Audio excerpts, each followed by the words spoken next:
Welcome back to the channel, everybody. And this week I wanted to share with you a game that's been on my Wargames board game shelf for a little while now. It's the Grass Crown, the Shields and Swords Ancients rules, designed by Amabel Holland and produced by Hollandspiele. It was one of the first games in their large box category. You can see there it's ideally placed for 2 players. Game time about an hour, but you could play it solitaire, and it's a fairly chunky box. It's a fairly chunky box because I've also bought the expansion, which is now in the box. But what I wanted to do was share with you some of the contents and components. I have already played this game, actually played it last night with one of my chums. We had a really good game, played the first scenario. So I just wanted to share my thoughts as well around the game, its potential, and ultimately whether I'm going to play it again. So let's just show you, as we can see there, the usual kind of excellent box that you get with Hollandspiele games. You can see you get a map sheet, 3 lots of counter sheets, rule books, history booklet, a battle book, and dice. And this is very much based around 300 years of Roman history. It's a follow-up from the With It or On It game, which you will see if I move my camera up. I have, where are we? Here. And have played that a bit myself. It's a great game.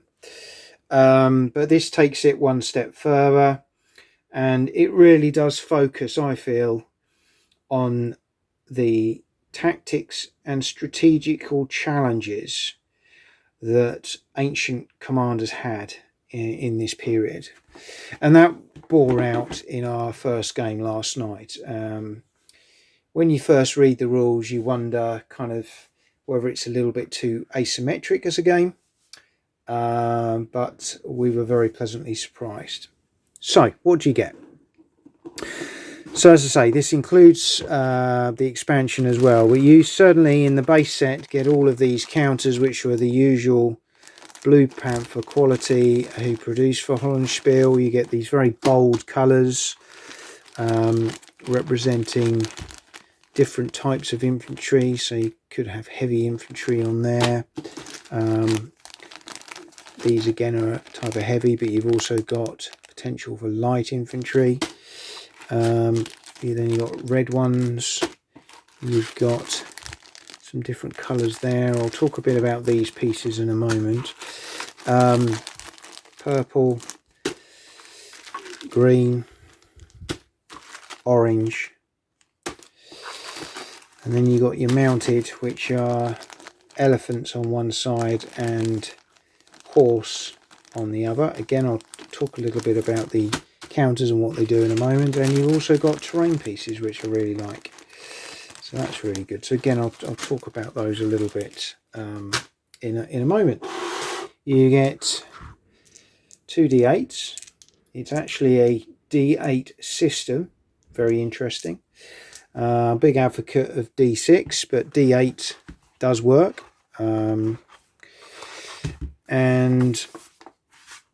in the box you get a nice rule book, which I'll come back to in a moment. You get a brief and digressive but mostly accurate military history of the Roman Republic with jokes. So very much in Amabel Holland's style of writing. This is a cracking publication if you want just to read and learn a bit of history. You've then got the battle book, which gives you the first 10 scenarios. We played Heraclea, and each scenario introduces new tactical nuances, adds in extra elements to the game as well, which is really good. And then again in the base game you get this paper map in the usual very nice thick cardstock map. Again, this has got mixed reviews, the map. because of its very bold green colour. You'll see you've got these rally limits for each side. But I think the map actually really works, and once you start putting on a few terrain pieces and you've got all the various colours, bold colours of the different units, you see how well it works. And what it means is there's no indecision about what's going on. So for example, you might have a river. You would build your river accordingly. You may have some woods, or you may have a ridge. So you can see how the terrain builds up depending on the scenario. And the game very much lends itself to building your own scenarios as well. So that's what you get in the base game. I've then bought the canvas map, which we played on last night. I do love the canvas maps. They're just exactly the same, perhaps not quite as bold, but for me it just lays better on the table. Than it's a bit easier to move the counters than it is under Plexi. In the expansion, you get another book, The Grass Crown 2, and it just gives you some extra new rules with new counters for things such as scythe chariots, cataphracts and horse archers. So you start to get some interesting dynamics. And then you get some new scenarios in there, various ones depending on what you want to play. And there's another 8 to 10 scenarios in there as well, so that's great. And another half a counter sheet with some more goodies in, but we've purposely tried not to look at these too much at the moment. So for example, you've got scythe chariots there, you've got cataphracts, more cavalry, and some more types of infantry there as well. So that's the sort of key components. I just want to talk through the battle book. So really nicely set out each scenario. If we take Heraclea, for example, you get a picture of the battlefield, how to deploy your troops. So for example, here you'd have 10 of the pink warriors. The star means that there's a hero included. These will be randomized from the group of pink, and you would see what they are as the player. Your opponent wouldn't, but you would then randomize them when you lay them down on the table. So you're not quite sure of those 10 counters. Maybe you've got a couple that are brittle or slightly weaker troops. You're not sure exactly where in your line they might be, and as the battle goes on and they become uncovered, that becomes more apparent. You had a river, and then you have this little bit of tactical information here. So for example, Pyrrhus has a skirmish level of 3. If he gets to 25 victory points and he's 5 ahead of the Romans, he wins. If not, he needs to hit 35. And for the Romans, again a 3 skirmish, 15 with a 5 lead, or 20 to win.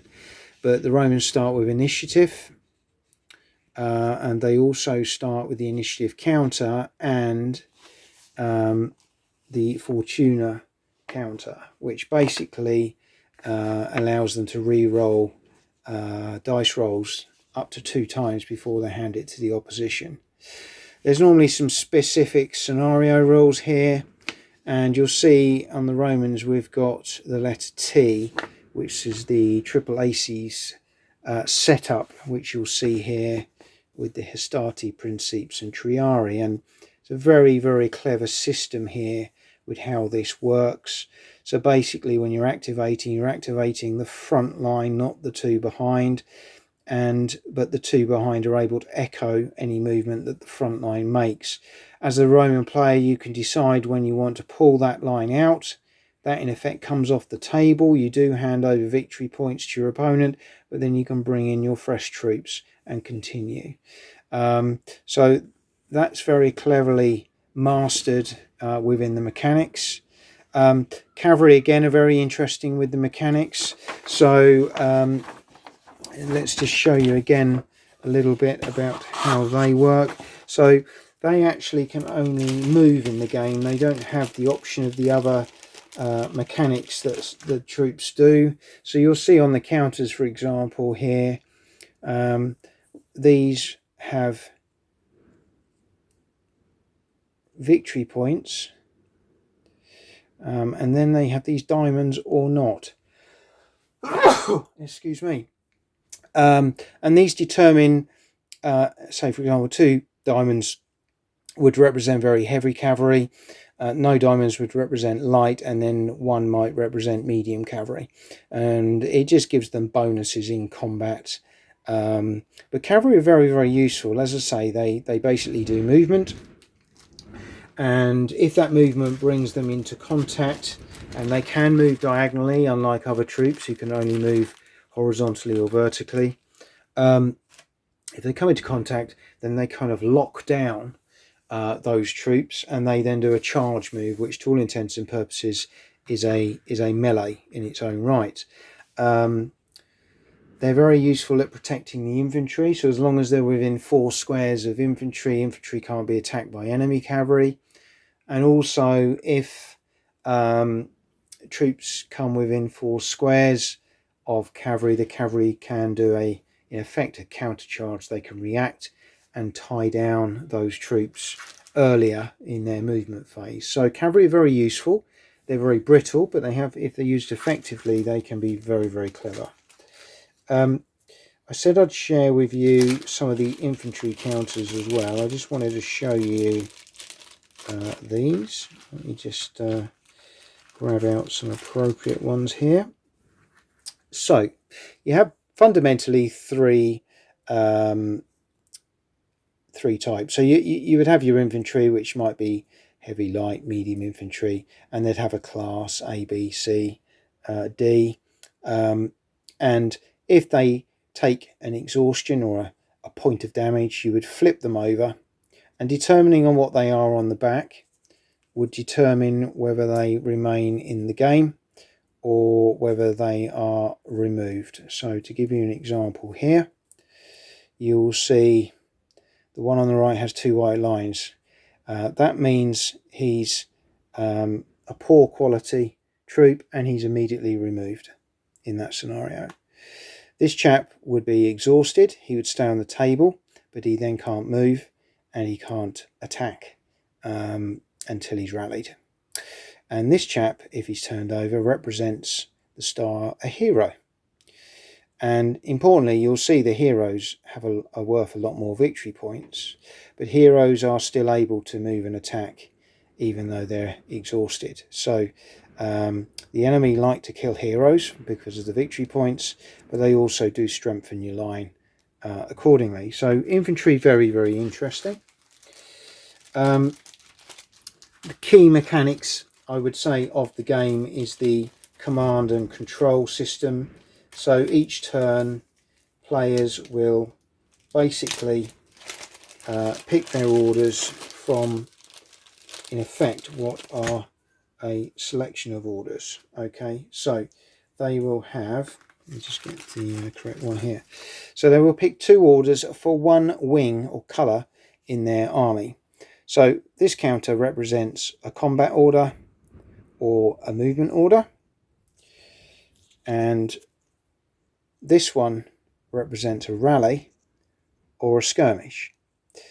So you pick 2 orders and you allocate that to 1 wing, and that's your turn. But you will note that you can't do movement and combat in the same turn, and you can't do rally and skirmish in the same turn. So that's where the friction of the game comes in. You also have the option to use the Aquila with one of these, and depending on what it is, it may give you two moves, for example. First one being slightly bigger than the second one. Combat, it will give you a good modifier. Rallying, it will give you a good modifier. And skirmish, it would allow you to do 2 skirmish attacks. So a very clever command control mechanic system. I mentioned the Fortuna and the initiative counter. So the player that's got these, for example, if they've got the Fortuna, they will start with 2 dice. If they need to do a re-roll of a dice roll of an opponent or their own, they can do that. Then they'll go down to 1, and if they use that, they hand that to the opponent. And, oh, excuse me, just hit the camera. And likewise, if they've got this counter here, the initiative, this will enable them after their turn to play this and immediately play a second turn, but they will then give that counter to their opponent. So lots of little intricacies in the way the game works. Likewise, each force will have a rally limit, which you will have seen on the side of the map. Normally starts around 4, but that reduces as heroes get killed or other things happen on the battlefield, and if your rally limit gets to 0, you lose the game. But the rally limit affects your rally order. That's the number of units you can attempt to rally in a given turn. So again, very, very interesting. The rule book itself runs to about 19 pages, because the rest of it is an example of play, which is excellent and really does help. You've got a lovely play sheet on the back on there, as you have on the scenario book. So for 2 players, you've got 1 each. It's a great play sheet, actually. To be honest, everything you need is pretty much on there once you're in the game. There's just a few things you might look at. You'll see the sequence of play and the order in which things happen. So, you know, skirmish phase comes before a rally, that comes before a move, comes before a combat, and then you have a victory phase and an initiative phase. So the timing, the positioning of your orders can be quite important in terms of how things happen for your troops.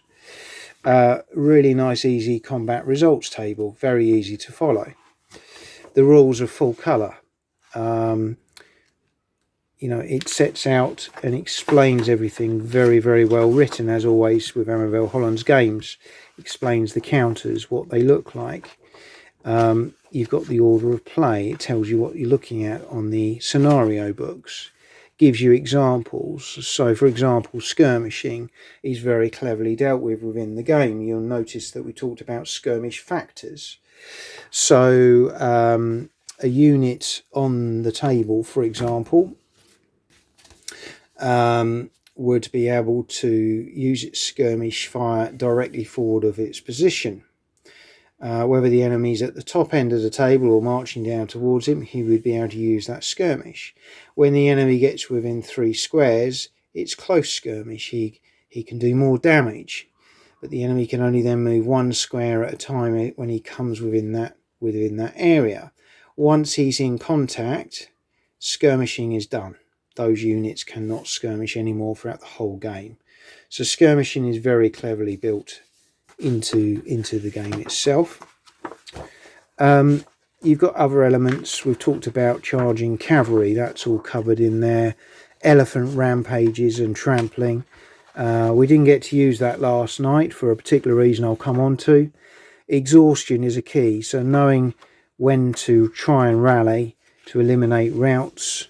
And then you've got special rules that come into the scenarios as you go through the history. So we talked about the triple aces, which is what came into play last night. Sometimes you're using veterans. As you go into other scenarios, you may have the Marianne rule, the combined arms rule, anti-elephant wagons, etc., etc. So there's lots of really exciting things in there if you are an Ancients gamer. But let's talk about my own experience last night and what I thought of the game overall.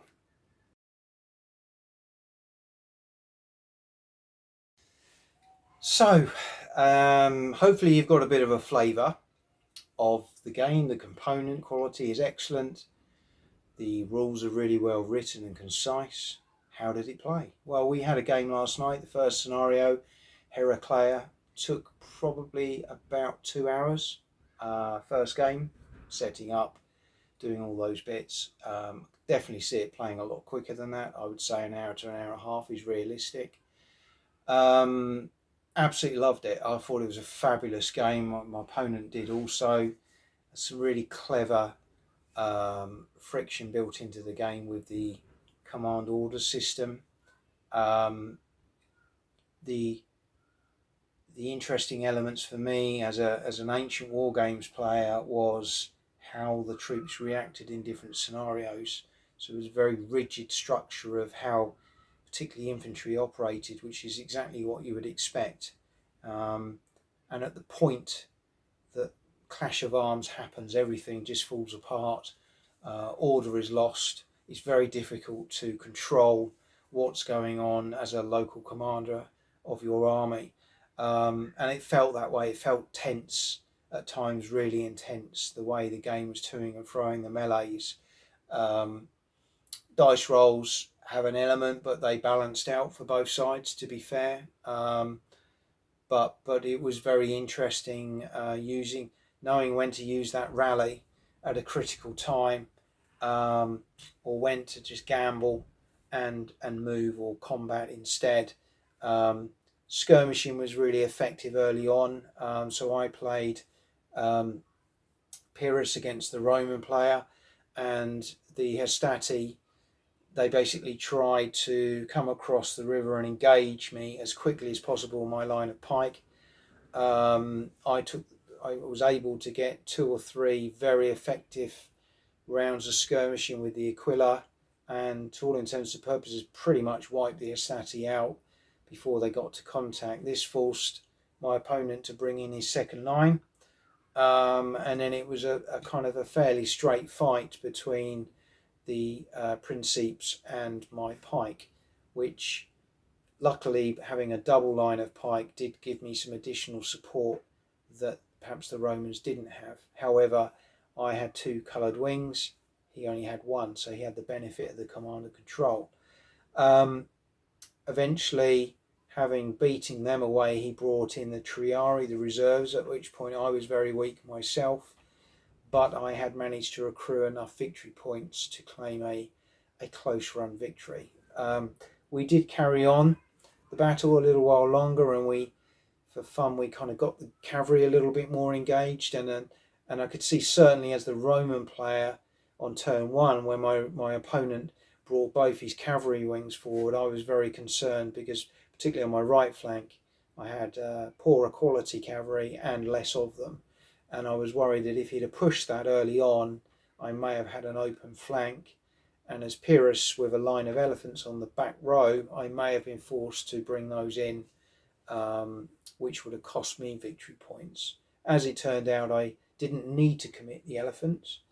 That saved me victory points and allowed me to get that win, but it was a very finely balanced scenario, and it felt to me like that scenario had been played and tested a number of times. It felt very, very closely balanced, and it played out in a really interesting game. So yeah, overall I'm really excited about the system. I really like the way it works. It feels right to me. It feels how it should be. I'm looking forward to trying some of the other scenarios when we start to bring in the combined arms and the later Roman tactical nuances that came as they learned from their battles and their victories and defeats, and to see how that's been mastered into the game as well will be really interesting. But overall, I give the Grass Crown a very big thumbs up. I'm looking forward to bringing into play the expansion elements with the cataphracts and the scythe chariots, and how they're going to incorporate the light horse around the rules that are already in place for cavalry. So it'll be interesting to see how that works as well. But overall, a great game. I think it is a step forward from With It or On It, which was a good game in its own right. But for me, this just added that extra command and control elements that I really enjoy in gaming, and hope to get it on the table again very, very soon. But I hope you've liked this short insight into the game, seeing the components, seeing a little bit of what's involved, hearing a bit of the rules and how they work, and then my own views having played a game as well. But if you've got any questions, drop them into the comments, and hope to bring you more videos like this in due course. Thanks for watching.